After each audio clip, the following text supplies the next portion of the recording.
All right, so we continue our discussion. Good afternoon, sir. Good afternoon. Where did we stop last time?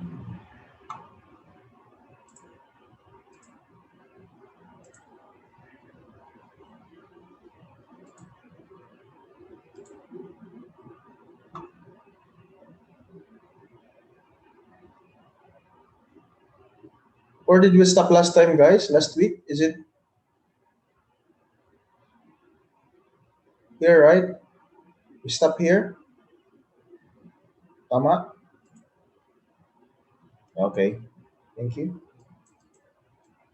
Please open your camera. Kung mga hindi pa nag-open ng camera, pag hindi maka-open ng camera, you know the journey, guys. Thank you. Okay, so here we have ideal gas law. So ideal gas law combination. Okay. So if three variables are known, then how can we find the fourth variable? By just applying the ideal gas law. So say for example, what volume will 2.64 mole of nitrogen gas occupy at 0.640 atmosphere and 31 degrees Celsius? Again, remember, if you apply ideal gas law, careful to convert temperature to Kelvin. Okay, and then again, I showed you, or it's in the PowerPoint also, the different units for your universal gas constant, but most of the time we will be using that unit, lattimolec. So for this case, you are going to find for the volume, then the given moles, which is 2.64 multiplied by the R, multiplied by the temperature converted to Kelvin, divided by the pressure. Again, for this case, the pressure must be in ATM since you are using the unit for R, which has ATM on it. All right, so computing, you will get 103 liters. So for this type of problem. Next. Okay. Now here, say for example, are we going to apply stoichiometry in chemical reactions? So 1 liter of oxygen gas and excess octane react. So we have here octane, chemical formula CaH8, which is a liquid in form. And what volume of carbon dioxide will be produced? Now the reaction of octane and oxygen gas produces carbon dioxide and H2O. Now you were just asked for the volume of CO2. Now for this case here, 25 mole of oxygen gas, okay, produces, yung stoichiometric ratio natin for a while, nasa ba yung highlighter? Okay. So there we have 25 mole of oxygen gas produces 16 moles of carbon dioxide. Also here, we can say that 2 moles of octane produces 16 moles of carbon dioxide. Now we're just after of the volume of the carbon dioxide. Now the stoichiometric ratio can be converted into its liters. Okay, so whatever the stoichiometric ratio or the coefficient there, it stands for its number of liters. So you have 2 liters for what do you call this one? Octane. You also have 25 liters of oxygen gas.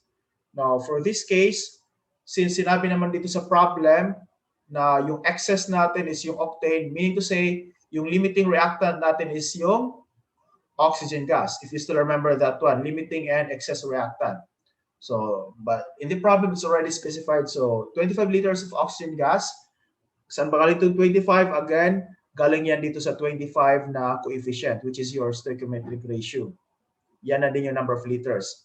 Is equivalent to 16 liters of carbon dioxide.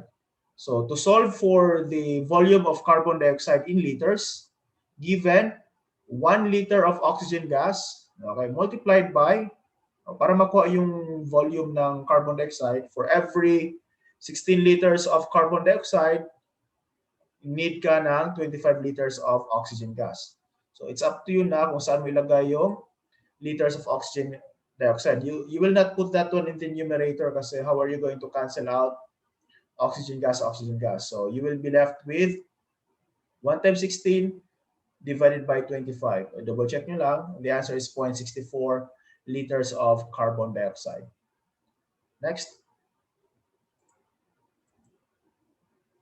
Now, how about this type of problem? 100 grams of octane burns at STP. Again, remember yung STP natin, standard temperature pressure. Standard temperature is 1 atmosphere. Okay? Ano, standard pressure is 1 atmosphere.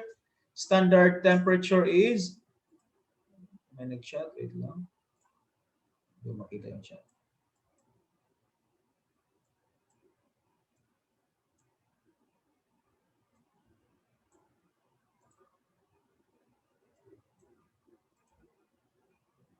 Okay, sagot pala. Okay. So, standard pressure is 1 atmosphere. Standard temperature is what? Is it that standard temperature? Okay, 0 degrees Celsius or if equivalent to Kelvin, 273.15. And how about the standard, what do you call this one, volume? What's the standard volume, guys, at STP? 1 mole occupies how many liters? 22.4 liters. Okay, 22.4 liters. So here in the problem, 100 grams of octane burns at STP. What volume of oxygen gas will be consumed? Now, based on the this already balanced chemical equation, 2 moles of octane burns 25 moles of oxygen gas to produce 16 moles of carbon dioxide and 18 moles of water. So the number of moles of octane, how to solve for that one? Since why we need to solve for the number of moles, since we have the equivalent value of 1 mole equivalent to 22.4 liters for every mole at STP. So any gases at STP, 1 mole occupies 22.4 liters. So from here, the number of moles of octane given 100 grams. So if you check your periodic table, 1 mole of octane, we have 114.2 grams. So solving for your number of moles of octane, you will just multiply grams times its molar mass. So you will get 100 grams times 1 mole over 114.2. Calculating that one, you will get 0.8754 mole. And for your oxygen naman, as one of your reactants, given ka dito, ano bang given sa oxygen? That is your unknown, di ba? Volume yung ano mo sa oxygen. Now, since yung na-solve mo dito is for your, what do you call this one, octane, yung 0.8754, that's your number of moles of octane. Now, how to solve for your number of moles of your oxygen gas? So, use the other reactant. Ano yung other reactant mo dito, which is your octane, to solve for your number of moles of your oxygen as one of your reactants also. So, 0.8754 times, saan ba galing ito 25 oxygen? Diba? Ito yung kanyang stoichiometric ratio. Ilagay, dito guys, huwag kayong malito kung ano yung ilalagay sa denominator or ano yung ilalagay sa numerator. So for this case, for every 2 moles of octane, you need 25 moles of oxygen gas. Now, saan galing yan? Magaling yan sa balanced chemical equation. Make sure lang na balance yung chemical equation mo. Then do your math. 0.8754 times 25 divided by 2, you will have 10.94 mole of oxygen gas. Now, we need the data for oxygen gas to solve for the volume of oxygen gas to be consumed. So, volume of oxygen gas, again, naka-mole na to, and then you have the equivalent value na 1 mole equivalent to 22.4 liters. So, 10.94 moles of oxygen gas multiplied by this conversion, na 1 mole is equivalent to 22.4 liters. So, therefore, 10.94 times 22.4, then you will get 245 liters of oxygen gas. So that's the amount of oxygen gas consumed when 100 grams of octane burns at standard temperature pressure. All right, next one. All right, here, another problem. What volume of oxygen gas at 752 torr? Another unit yung ginamit sa pressure natin dito, it's no longer ATM. 25 degrees Celsius will react with 10 mole of octane. All right, so this is the balanced chemical equation. Same previous chemical equation natin, the same. So the Celsius must be converted to Kelvin. So 25 degrees Celsius times 200 equals 273.15 plus 25, that's 298.2. And number of moles of oxygen given dito is 10 moles of octane. So you use the other reactant to solve for the unknown of the other reactant. 10 mole of octane. Now, base doon sa stoichiometric ratio, 25 over 2, you get 125 moles of oxygen gas. Now, for this case, you are going to solve for the volume. Given ka ng temperature, given ka ng pressure, at saka given ka ng N, then you will use PV and RT. Now here, if you look at the solution, your number of moles here is 125 mole of oxygen gas multiplied by, sir, bakit naging 62.36 yan, hindi yung gamit natin na value na 0.08206? Because here, yung pressure natin is naka-torr.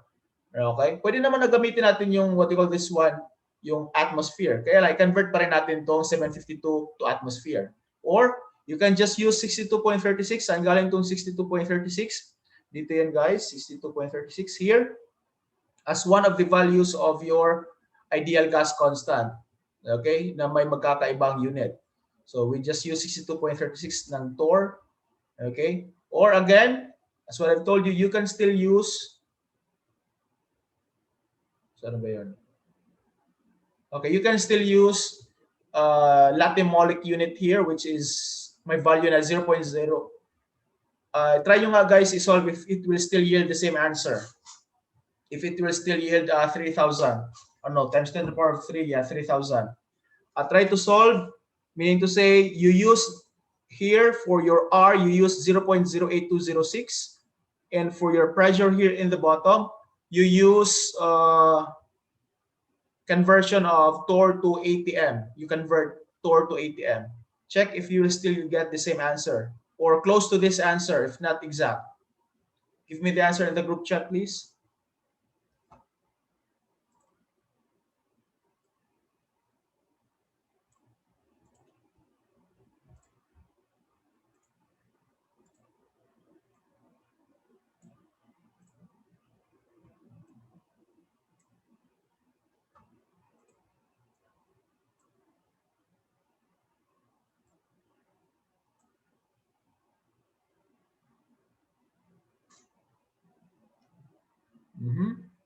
Nasagot na si Mikhail. How about the others? Compare lang natin, Mikhail, ha?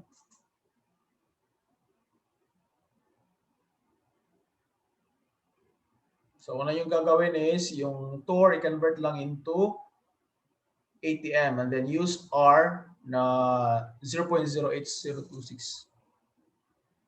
Yeah. Which is, if you are going to convert that one into scientific notation, close to this value, right? Okay, so, yan, 3,091. How about the others? Check if you will get 3,091 point something. If you get 3,091, then that's what I've told you. You can either use the unit in torr or the unit in ATM, which is para mas madali, pwede niyang i-memorize yung unit ng ATM na universal gas constant na naka-ATM. Okay, that's correct. 3,092, 3,091. Okay, that's correct. Close answers. Sa pag-round off lang yan sa initial value natin. Okay, so there you go guys. That's correct. Let's proceed.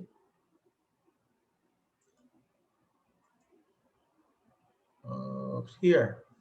So we have gas density and molar mass, which I think we did have an example about this one last time, how to solve for the density, right? Yung medyo natagalan tayo na part. Okay, so basically ano lang, a derivation lang naman, di ba? Para nanibago, sir, but may density. But if we try to involve other formulas, molar mass, then we can still solve for density. So here, given PV and RT, which is ideal gas law, then you know number of moles is mass over molar mass, then you can still derive the formula. Okay? So, pinakita lang natin dito guys how you are going to derive the formula or the other formula related to density when involving ideal gas constant. Okay. Let's try solve this one. Okay? Dito naman hinahanap natin dito is molar mass. Okay, not the same molar mass na sinolve natin the previous chapters na basically just the molar mass, gas constant, the pressure, the temperature. So a 1 liter flask contains 1.13 grams of an unknown gas at 0.850 atm and 20 degrees Celsius. Determine its molar mass. Now going back to the formula of the ideal gas constant, PV and RT, you can have your number of your N. N ang sinolve natin dito, YN, because our N has a relationship with mass and molar mass. Diba? N equals mass over molar mass. Since we want to solve our molar mass, we can say that molar mass equals mass over N. Since given naman tayo ng mass ng substance natin dito, then we have to solve for N para ma-solve yung molar mass. So that's why apply ideal gas constant, we use PV and RT to solve for N. Pressure given 0.850 atm. And you also have here volume 1 liter. Make sure lang ha, yung volume natin naka-liters, yung pressure naka-atm. If we are going to solve, or if we are going to use the value of R in Latte-Molecular unit, okay, 0.08206. And your, what do you call this one, temperature must be converted also into Kelvin. 293. I think run-off lang to dito, okay? 0.15, you can use 0.15 here or ginamit into 0.2. Okay, 293. And then by solving that one, you will get 0.03533 mol. Okay? And to solve for your molar mass, gamitin mo tong formula na to. Mass over N. Galing sa N equals mass over molar mass. Given ka ng mass, you solve your number of moles here, then you will get the molar mass of this unknown gas, which is 32 grams per mol. Now, what do you think is this gas, guys? What do you think is the name of this gas, which has a molar mass of 32 grams per mol? Ano ba yung gas na may 32 grams per mol?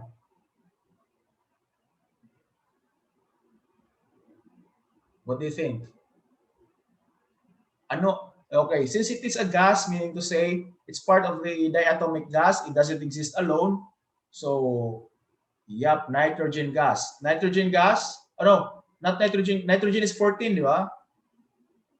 Oxygen gas. It's oxygen gas. Kasi oxygen gas is 15.999 times 2. So that's 31 point something, which is 32. So it's oxygen gas. This unknown gas is oxygen gas. It has a molar mass of 32 grams per mol. Okay? It's oxygen. All right, let's proceed. Annotate clear drawings.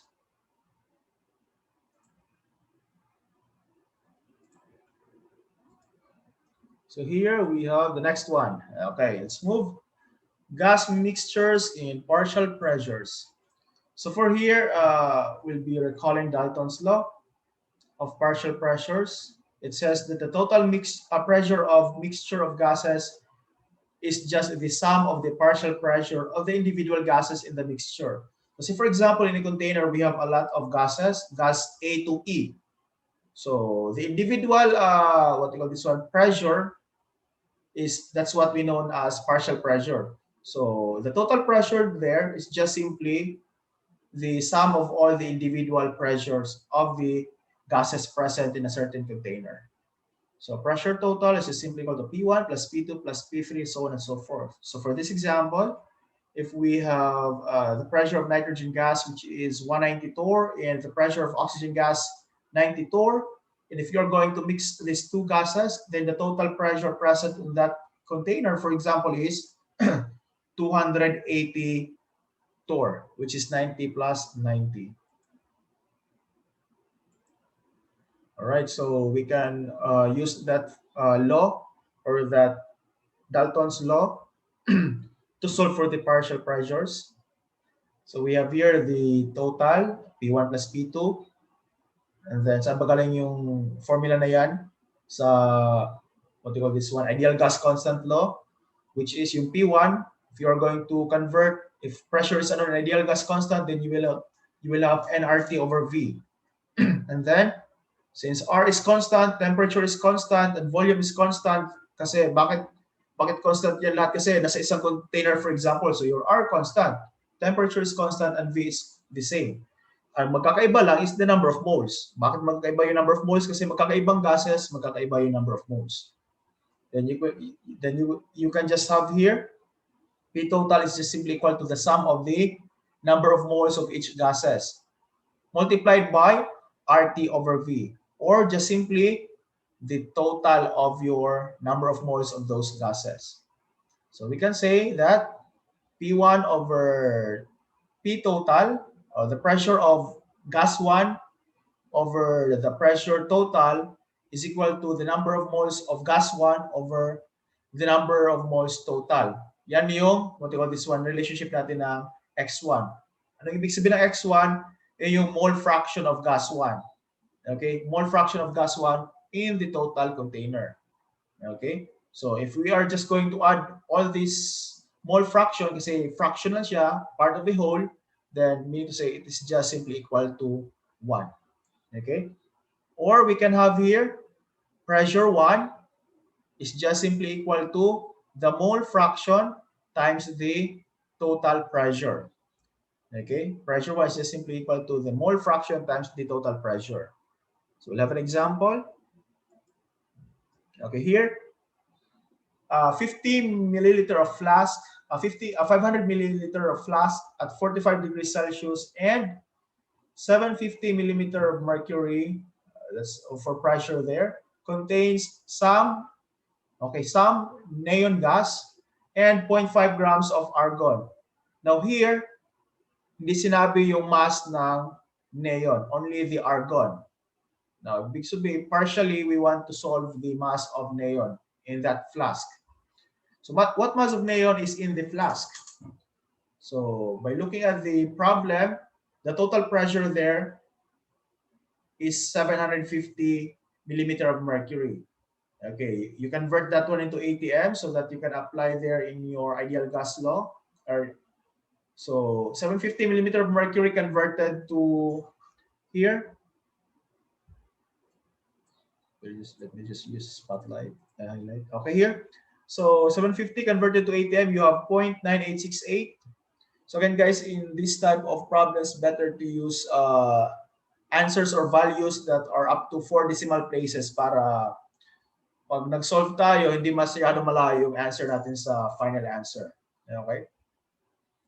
Then for N total, for the total number of moles there, so P total, which is 0.9868 times yung volume ng flask natin is 500 ml. So careful here, do not use 500 ml.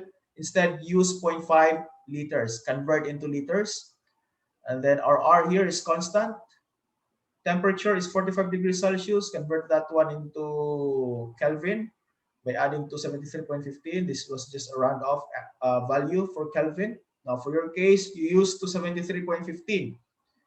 Then solving that one, you will get the number of moles total, which is equal to 0.1891. The value 0.1891 is the sum of the number of moles of your gases present in the flask. Ano yung mga gases na yun? Neon at saka argon. Okay? Now, are we done here? Did we answer the mass of neon here? Or not yet? Not yet. Okay, so we need to solve for the mass of neon. Now, since meron tayong number of moles, then we can apply N equals M over M, yung my molar mass. Okay, for this case here, we'll continue. 500 milliliter of flask. Ayan. Neon plus 0.5 of grams argon. Then we don't know the mass of neon. So, since given tayo dito, guys, okay, let 0.01891. Yan yung total. So, number of moles of argon is 500 grams, 0.500 grams, that's the given value. Then, saan galing yung 39.948, guys? Itong value dito na, 39.948. What is this value here? 39.948 is the, okay, molar mass, or just simply the atomic mass of the argon. Okay, kasi single unit, single atom na, atom na naman siya. So, atomic mass. So 0.500 divided by the atomic mass, 39.948, then you will have 0.1252 mole for argon. And then, is there a need for you to solve for the, what do you call this one? can you solve the number of moles of neon by applying the same way with what we did with argon? Can we solve neon? The same formula with this one? Yes or no? Again na, halimbawa, hindi nyo pa nakita itong pinakita kong solution dito. Can we solve neon applying this one, this formula here? Yes or no? Base sa problem lang. Yes or no? Give me a reply, please. Yes or no? Yes? Yes with question mark? Yes or no? Are you sure? Okay, tinan nyo yung formula dito. Meron kang mass, meron kang atomic mass. Now, meron ka bang mass ng neon given sa problem? No. Kaya hindi mo siya masasolve using this equation. Pero, you can solve using the relationship here na number of moles total in the flask is just simply the sum of the number of moles of argon plus the number of moles of neon. Therefore, since na-solve mo na yung number of moles of argon, therefore, you can solve yung sobra doon is yung number of moles ng neon. Tama? So, since here, meron kang, what do you call this one, 0.1252, yun yung number of moles ng argon, and then yung total moles present in the flask is 0.1891. You subtract it with the number of moles of argon, then you will get the number of moles of neon. Then from there, since masasolve mo na yung number of moles of neon, then apply N equals mass over molar mass to find the mass of your neon. And that's what we did here. All right, so 0.1891 minus the answer here, 0.1252, you get 0.00639 mole for neon.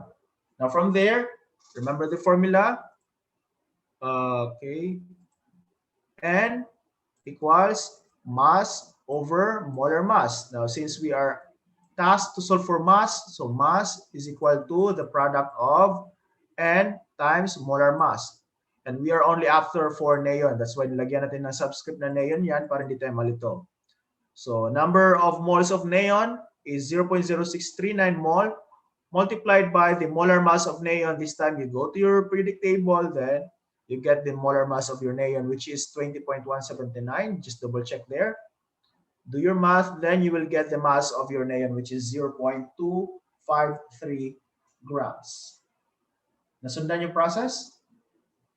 Okay, so bali, apply lang din yung mga previous formula. Kaya huwag niyo kalimutan yung previous processes natin, how to apply stoichiometry there. Questions so far? Walang tanong? How about the others? Walang tanong? Naintindihan yung process? Okay. Let's move on.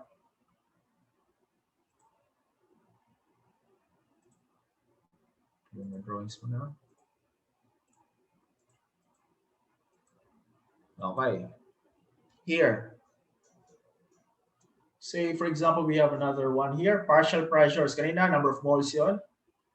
A valve opens to mix and react nitrogen monoxide and oxygen gas at 25 degrees Celsius. Okay, so you have there the chemical equation.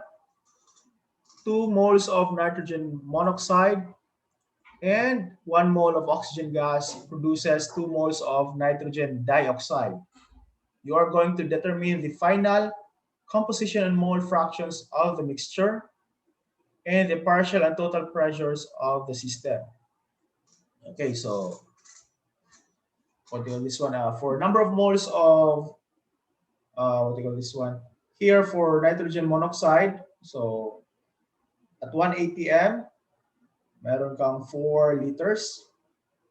Okay, and then you have there for number of moles of nitrogen oxide, the same process. Then you will get these values, 0.0327. Okay. Dito yan galing yun sa saan ba galing yung 0.164? Yan, 0.327. Then we move here. Oops, yan. The final composition is just simply equal to, okay, titingnan natin saan ba ito ang limiting at saka excess reactant. So balikan natin yung topic na yon. So titingnan mo yung number of moles present kanina na solve. 0.327. Ayan. Oops. Ayan. So, yun yung limiting reactant natin, yung oxygen gas, kasi we have lesser value. Okay. So, final composition, ang na-use natin dito is 0.327 mole of oxygen, since that's our limiting reactant. Excess yung nitrogen monoxide natin. So solving that one, base sa balanced chemical equation, multiplying, then you will get 0.654. And then, excess yung nitrogen monoxide natin, so may sobra tayo dito nitrogen monoxide. So yung 0.164 mole of nitrogen monoxide natin dito, you subtract that one with your used or consumed na mole ng nitrogen monoxide, which is 0.0654 na galing sa oxygen gas, which is your limiting reactant. Then you will have 0.099 mole of nitrogen monoxide. Then ano yung na-produce natin na nitrogen dioxide? Okay? Nitrogen dioxide is 0.327 mole of oxygen gas. Okay? 0.0327 mole of oxygen gas. Itong reactant na ito ang gagamitin natin to know, again yung limiting reactant natin will tell us how many of the products are we going to produce. It's not the excess reactant.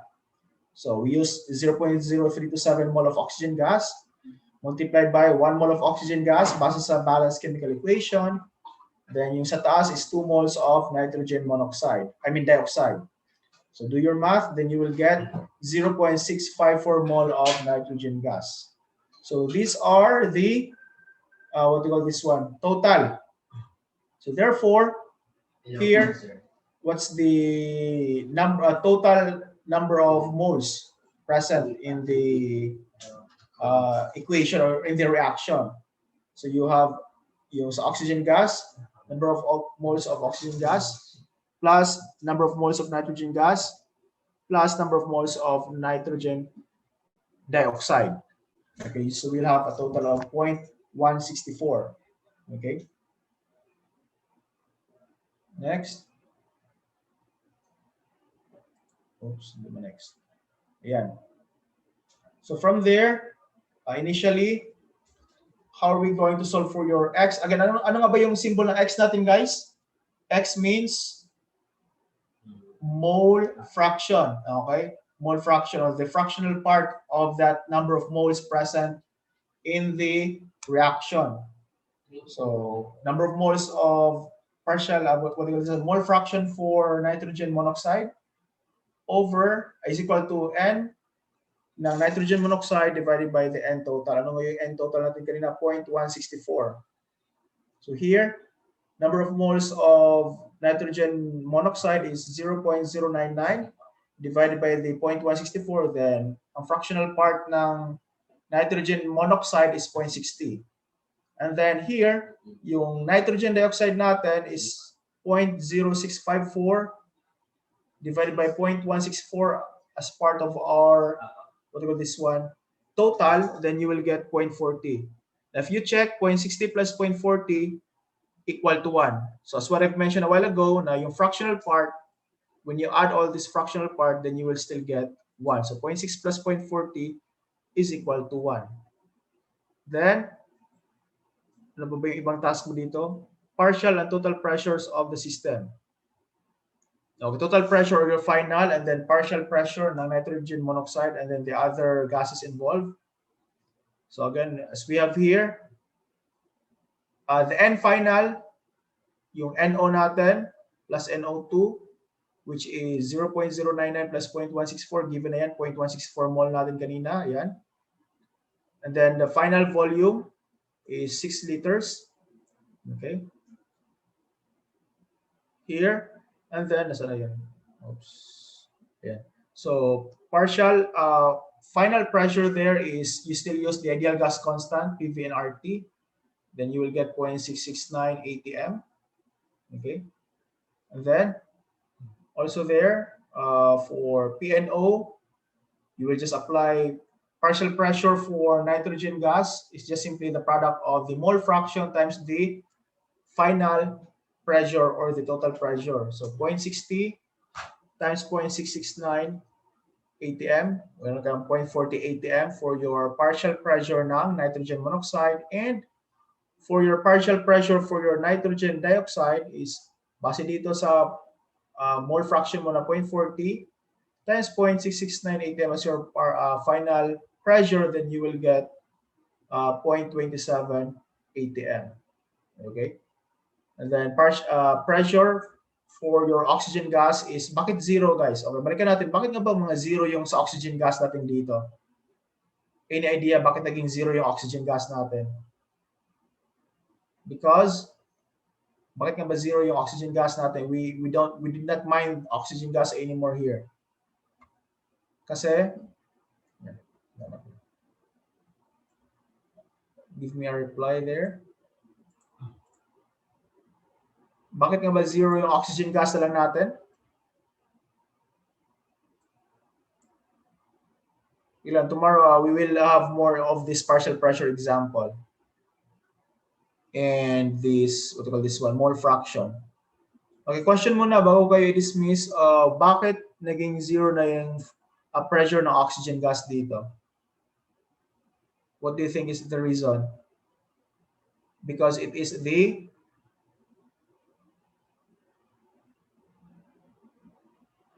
limiting reactant. Okay, it is the limiting reactant. So meaning to say, na-consume na siya. Na-consume na siya lahat. Okay? So it is, what do you call this one? It is already consumed. Unlike sa nitrogen monoxide, which is our excess reactant. So may sobra pa tayo dyan. Okay, so I think that's enough for today, guys. And we'll continue this one discussing tomorrow.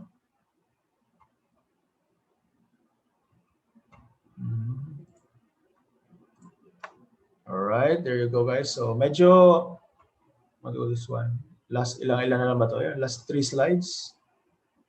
So bigyan ko pa kayo ng example bukas dito sa about this topic here, Dalton's law of pressure. Question, Villamor? Wednesday's next meeting. Okay, sorry. Wednesday's next meeting. Next meeting. So it's gonna be next meeting though. So tomorrow means next meeting, guys. Alusot, no? All right, so I see you on Tuesday for Gen Math. Okay, just check your classroom for some updates. Kung may post kami ni Sir Herbert. All right, guys, thank you so much for your time and I'll see you next meeting. Bye. Bye, sir. Thank you, sir. Thank you po. Goodbye, sir. God